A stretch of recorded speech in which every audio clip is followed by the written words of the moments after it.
قرآن اللہ کی وہ کتاب ہے جس نے ہر دور میں پیدا ہونے والے ہر مسئلے کا حل پہلے ہی سے بتا دیا ہے۔ جب بھی کوئی پرابلم جو ہے وہ واقع ہونے والا ہو یا ایسا لگتا ہو کہ اس قسم کے حالات بننے والے ہیں، تو ایسی سچویشن کے اندر پیارے آقا صلی اللہ تعالی علیہ وسلم کے پیارے دیوانوں، کل تک سچویشن یہ تھی کہ کہیں کی خبر کہیں تک پہنچنے کے لیے کبھی مہینہ لگ جاتا، کبھی سال لگ جاتا، اور اب کہیں کی خبر بھی کہیں تک پہنچنے کے لیے چند سیکنڈ سے زیادہ کا وقت نہیں لگتا۔ سوشل میڈیا، اس کا استعمال پوری دنیا میں بڑی تیزی کے ساتھ ہو رہا ہے، اور پلک کے جھپکتے کچھ سچی خبریں، کچھ غلط خبریں دنیا کے انسانوں تک پہنچتی ہیں۔ اس وقت عالمی حالات کیا ہیں، شاید ہی کوئی بچہ اس سے ناواقف ہو، اور اسی کے ساتھ ساتھ کچھ تشویش مسلمانوں کے دل و دماغ کے اندر موجود ہے کہ پتہ نہیں ہمارا مستقبل کیسا ہوگا، ہماری زندگی کیسے گزرے گی، ہمارے حالات کیسے ہوں گے۔ ایک بات اچھی طریقے سے یاد رکھیں، ہمیں قرآن کیا درس دیتا ہے، قرآن کیا پیغام دیتا ہے، اس کی طرف ہمیں رجوع کرنا چاہیے، اور قرآن کی رہنمائی میں ہمیں اپنی زندگی کو گزارنے کی کوشش کرنی چاہیے۔ اس لیے کہ اللہ رب العزت جل جلالہ نے واضح لفظوں میں قرآن مقدس کی عظمت کے حوالے سے فرمایا، ان ھذا القرآن یہدی للتی ہی اقوم، بے شک یہ قرآن سب سے سیدھا راستہ دکھانے والی کتاب ہے۔ میرے پیارے آقا صلی اللہ تعالی علیہ وسلم کے پیارے دیوانوں، رسول رحمت صلی اللہ علیہ وسلم کی مکی زندگی کا آپ جائزہ لیں۔ پیغمبر رحمت صلی اللہ علیہ وسلم اور صحابہ کرام علیہم الرضوان پر جس طریقے سے ظلم و ستم ڈھایا گیا، اس سچویشن میں اللہ عز و جل کے پیارے حبیب صلی اللہ علیہ وسلم اور صحابہ کرام علیہم الرضوان نے کون سا فارمولہ اپنایا، ہمیں اسے قرآن و حدیث کی روشنی میں سمجھنے کی ضرورت ہے۔ آج ہمارے ملک میں ہم امن کے ساتھ ہیں، اطمینان کے ساتھ ہیں، کافی حد تک ہمیں آزادیاں ہیں، ہم نماز بھی پڑھتے ہیں، اور یقیناً بہت سارے لوگوں کے دل و دماغ کے اندر تشویش بھی ہے، لیکن میں قرآن مقدس کی روشنی میں ہر قسم کے حالات کے سلسلے میں قرآن ہماری کیا رہنمائی کرتا ہے اس کے حوالے سے کچھ باتیں عرض کر دوں۔ جب بھی آپ کے دل و دماغ میں اس قسم کا وسوسہ پیدا ہو کہ دنیا ہمارے خلاف منصوبے بنا رہی ہے، دنیا ہمارے خلاف پلاننگ کر رہی ہے، دنیا ہمیں صفحہ ہستی سے مٹانے کا پلان بنا رہی ہے، جب اس قسم کا خیال آپ کے دل و دماغ میں آئے اور آپ کی نظریں دور تک ان حالات کو دیکھ رہی ہوں، تو ایسی سچویشن میں قرآن نے دو چیزوں کا حکم دیا کہ اگر تم یہ تصور کر رہے ہو کہ کوئی تمہارے خلاف مکر کر رہا ہے، کوئی چال چل رہا ہے، کوئی منصوبہ سازی کر رہا ہے، اور اگر تم چاہتے ہو کہ ان کے بنائے ہوئے منصوبوں سے تم بچ جاؤ اور ان کی کوئی پلاننگ تمہیں نقصان نہ پہنچا سکے،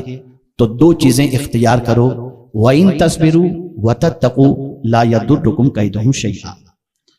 اللہ نے فرمایا اگر تم صبر کرو اور پرہیزگاری اختیار کرو تو کوئی چیز تمہیں نقصان نہیں پہنچائے گا۔ یہ دو وصف اگر انسان اختیار کر لے تو ان دو اوصاف کے اندر اتنی طاقت ہے کہ اللہ رب العزت جل جلالہ ان دو اوصاف کے اختیار کرنے کی بنیاد پر کسی مکار کے مکر کو کامیاب ہونے نہیں دیتا، بلکہ اللہ تعالیٰ صابروں کے ساتھ ہے، متقین کے ساتھ ہے، اور اللہ رب العزت جل جلالہ کی طرف سے غیبی مدد شامل حال ہوتی ہے، اور پروردگار جل جلالہ ان دو اوصاف سے متصف بندے کو کامیابی اور کامرانی سے ہمکنار فرماتا ہے۔ لیکن عمومی طور پر جب بات صبر کی آتی ہے تو انسان کے دل و دماغ میں یہ بات آتی ہے کہ انتقال پر صبر، کسی نقصان پر صبر۔ حقیقت یہ ہے کہ میرے پیارے آقا صلی اللہ تعالی علیہ وسلم کے پیارے دیوانوں، یہاں جو صبر فرمایا گیا یہ صبر کی تینوں قسموں کو شامل ہے۔ صبر علی البلا، صبر عن المعصیہ، صبر علی الطاعہ۔ میرے پیارے آقا صلی اللہ علیہ وسلم کے پیارے دیوانوں، جب کبھی مصیبتوں کے بادل منڈلائیں، جب تکالیف کی وادیوں میں آپ گھر جائیں، تو ایسے موقع پر صبر کرنا، چاہے وہ جانی مصیبت ہو چاہے مالی مصیبت ہو،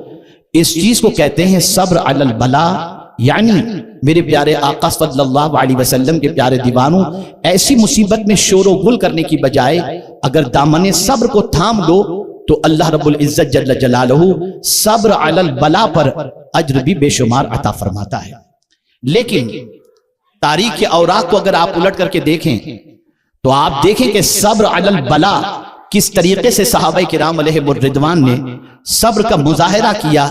آپ کے سامنے حضرت بلال رضی اللہ تعالیٰ عنہ کی زندگی ہے، آپ کے سامنے حضرت خباب کی زندگی ہے، آپ کے سامنے حضرت یاسر کی زندگی ہے۔ آپ ان سب کی زندگی کو دیکھو، گرم ریت پر گھسیٹا جا رہا ہے، مصیبتوں کے پہاڑ توڑے جا رہے ہیں، برف کی سیلوں پر سلایا جا رہا ہے، لیکن صبر علی البلا کا مظاہرہ اس طریقے سے کرتے ہیں، ہر مصیبت تو گوارا ہے لیکن دامن مصطفیٰ چھوڑنا گوارا نہیں۔ ایسی سچویشن میں وہ صابر بن کر کے رہے، اس لیے کہ مصیبتیں کبھی کبھی انسان کو اللہ سے دور کر دیتی ہیں، اور انسان لاشعوری طور پر ایسے کلمات اپنی زبان سے نکالتا ہے جن کلمات کی بنیاد پر دامن صبر چھٹتا ہوا نظر آتا ہے اور اس کے بھٹکنے کے امکانات بڑھتے چلے جاتے ہیں۔ لیکن اگر کوئی شخص بلاؤں پر صبر کرے، امتحان پر صبر کرے، مصیبت پر صبر کرے، تکالیف پر صبر کرے، تو میرے پیارے آقا صلی اللہ تعالی علیہ وسلم کے پیارے دیوانوں، اس کا صبر ضائع نہیں جاتا، بلکہ مولا اس صبر کی بنیاد پر اسے اتنی بلندی عطا کر دیتا ہے اور کامیابی عطا کرتا ہے، جیسا کہ آپ حضرت بلال کی زندگی سے محسوس کر سکتے ہوں گے کہ جو بلال مکے کی زمین پر ریتوں پر گھسیٹے جاتے تھے لیکن دامن صبر انہوں نے تھامے رکھا، تو نتیجہ یہ ہوا کہ فتح مکہ کے موقع پر کعبے کی چھت پر اذان کہنے والا کوئی اور نہیں تھا، یہی حضرت بلال نظر آتے ہیں۔ تو مصیبتوں پر صبر کرنا، دین پر جمے رہنا،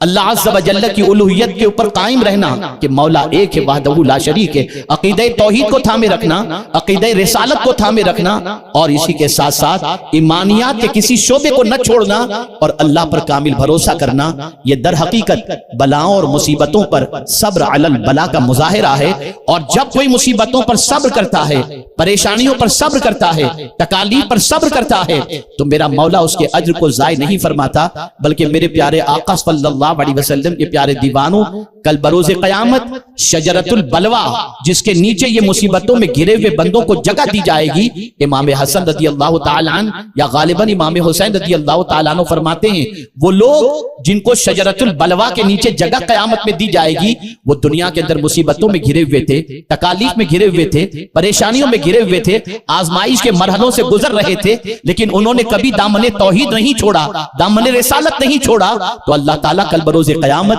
ان پر انعام و اکرام کی بارشیں اس طرح نازل فرمائے گا کہ دوسرے لوگ انعام و اکرام کی بارشیں دیکھ کر یہ کہتے ہوئے نظر آئیں گے کاش دنیا میں ہمیں آرے سے چیرا جاتا تو ہم اس وقت برداشت کرتے، تو آج ہمیں بھی یہ مقام اللہ عطا فرماتا۔ اے رسول اعظم صلی اللہ تعالی علیہ وسلم کے پیارے دیوانوں، تو بلاؤں پر صبر کریں، اور اسی کو قرآن نے دوسری جگہ پر ارشاد فرمایا یا ایھا الذین آمنوا استعینوا بالصبر والصلاۃ، اے ایمان والو صبر اور نماز سے مدد طلب کرو، ان اللہ مع الصابرین، کہ بے شک اللہ صبر کرنے والوں کے ساتھ ہے۔ میرے پیارے آقا صلی اللہ تعالی علیہ وسلم کے پیارے دیوانوں،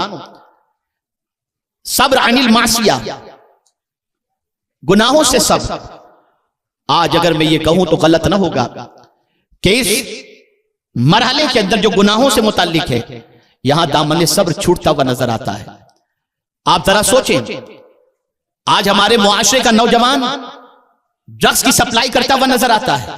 ایزی منی کے لیے نہ جانے کتنے حرام کام کو اختیار کرتا ہوا نظر آتا ہے، اور اسی کے ساتھ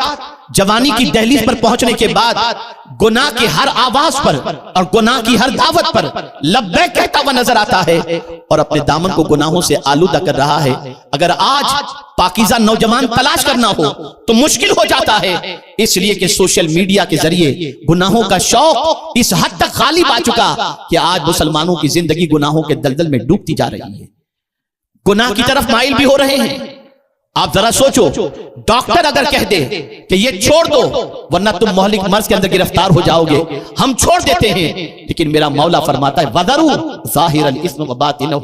ظاہری اور پوشیدہ گناہوں کو چھوڑ دو۔ ہم ڈاکٹر کی بات تو مانتے ہیں، اللہ کی بات ماننے کے لیے تیار نہیں۔ آپ مجھے بتاؤ میرے پیارے آقا صلی اللہ تعالی علیہ وسلم کے پیارے دیوانوں، معصیت کے مقابلے کے اندر قید و بند کی صعوبتوں کو برداشت کرنے والے حضرت یوسف علیہ الصلوۃ والتسلیم کی زندگی کا جائزہ لیں کہ آپ نے معصیت کی طرف مائل ہونے کی بجائے قید کی زندگی کو برداشت کر لیا اور گوارا کر لیا۔ اور جانتے ہیں آپ کو جس لقب سے یاد کیا جاتا تھا، یوسف صدیق کے نام سے پکارا جاتا تھا، اور اللہ تعالیٰ نے معصیت سے بچنے کے عوض کے اندر، گناہ سے بچنے کے عوض کے اندر اللہ نے وہ مقام عطا فرمایا کہ قید خانے سے نکل کر حضرت یوسف سیدھے تخت مصر پر جا کر کے بیٹھ گئے۔ معصیت سے صبر کرو، گناہ آواز کے مت جاؤ، بدکاریاں آواز کے مت جاؤ، برائیاں تمہیں دعوت دے مت جاؤ، اس لیے کہ برائیاں انسان کو بزدل بنا دیتی ہیں۔ آپ مجھے بتاؤ میرے پیارے آقا صلی اللہ تعالی علیہ وسلم کے پیارے دیوانوں، اگر غریب انسان بے چین ہے تو سمجھ میں آتا ہے کہ بھوک کی وجہ سے بے چین ہے، پریشانی کی وجہ سے بے چین ہے، بچوں کی فیس کے لیے پیسہ نہیں ہے اس کے لیے بے چین ہے، گھر کا کرایہ نہ دینے کی بنیاد پر بے چین ہے۔ لیکن مجھے یہ بتاؤ وہ جن کے پاس بینک بیلنس ہے، جن کے پاس سرمایہ کی فراوانی ہے، وہ کیوں بے چین ہے؟ بے چینی کی وجہ زیادہ غربت نہیں ہے، بے چینی کی وجہ مال و زر کی کمی نہیں ہے، کسی حد تک یہ فیکٹر ضرور ہے، لیکن خاص طور پر بے چینی کی سب سے بڑی وجہ گناہ ہے۔ اس لیے کہ جب کوئی انسان گناہ کرتا ہے تو اس کے دل پر سیاہ نقطہ لگا دیا جاتا ہے۔ آج گناہوں کی وجہ سے دل اتنا سیاہ ہو چکا کہ آج ہمارے دل کا سکون ختم ہو چکا ہے، غارت ہو چکا ہے۔ اور یاد رکھو جب انسان گناہ سے بچتا ہے اللہ اس کے دل کو سکون سے منور کر دیتا ہے، اللہ عز و جل اس کو سکون کی دولت سے مالا مال کر دیتا ہے۔ آپ تاریخ اٹھا کر کے دیکھیں، جب انسان گناہ سے اپنے رشتے کو توڑا اللہ نے اسے عزت عطا فرمائی، سربلندی عطا فرمائی، کامیابی عطا فرمائی۔ میرے پیارے آقا صلی اللہ علیہ وسلم کے پیارے دیوانوں، اتنا بڑا مجمع ہے، اگر میں آج یہ کہوں کہ آپ گناہوں سے صبر کریں تو میں سمجھتا ہوں اللہ توفیق دے تو سب صبر کریں گے، ورنہ بہت ساروں کے قدم پھسلے ہوئے نظر آئیں گے۔ آپ ذرا دیکھیں آج ہماری قوم وہ کون سا گناہ ہے جس کے اندر گرفتار نہیں، وہ کون سی برائی ہے جس کے دلدل میں ڈوبی ہوئی نہیں۔ ہماری قوم کے نوجوانوں کو رات کی تاریکی میں 2 بجے اگر ہم دیکھنا چاہیں تو چوراہے پر بیٹھ کر، فٹ پاتھ پر بیٹھ کر کوئی گٹکا کھا رہا ہے، کوئی تمباکو کھا رہا ہے، کوئی ڈرگس لے رہا ہے، کوئی دوسری چیزیں کھانے کے اندر مصروف ہے، اور رات آوارگی کے اندر ضائع کرتے ہوئے ہماری قوم کے نوجوان نظر آتے ہیں۔ وہ قوم کہاں سے ترقی کرے گی جس قوم کے نوجوانوں کی زندگی گناہوں کے دلدل میں ڈوبی ہوئی؟ آپ ذرا سوچو اور اندازہ لگاؤ، احساس گناہ بھی ختم ہو گیا۔ ایک صحابی بارگاہ رسول صلی اللہ علیہ وسلم میں حاضر ہوتے ہیں، عرض کرتے ہیں یا رسول اللہ صلی اللہ تعالی علیہ وسلم، مجھ سے گناہ سرزد ہو گیا، کیا میں سچی توبہ کروں تو اللہ میری توبہ قبول فرما لے گا؟ رحمت عالم صلی اللہ علیہ وسلم نے فرمایا ہاں۔ انہوں نے توبہ کی، اس کے بعد ایک سوال پوچھا حضور صلی اللہ علیہ وسلم سے، عرض کرتے ہیں یا رسول اللہ صلی اللہ تعالی علیہ وسلم، کیا مجھے گناہ کرتے میرے رب نے دیکھ لیا؟ آقا کریم صلی اللہ علیہ وسلم نے فرمایا ہاں۔ انہوں نے ایک چیخ ماری اور ان کی روح پرواز کر گئی۔ صرف احساس گناہ اور بارگاہ رب العزت جل جلالہ کی حاضری کا تصور ان کے قلب پر اتنا گہرا اثر ڈالتا ہے کہ اس تصور سے ان کی روح کانپ جاتی ہے، اور اللہ عز و جل کی بارگاہ کے اندر جان کا نذرانہ پیش کرتے ہیں۔ میں پوچھنا چاہتا ہوں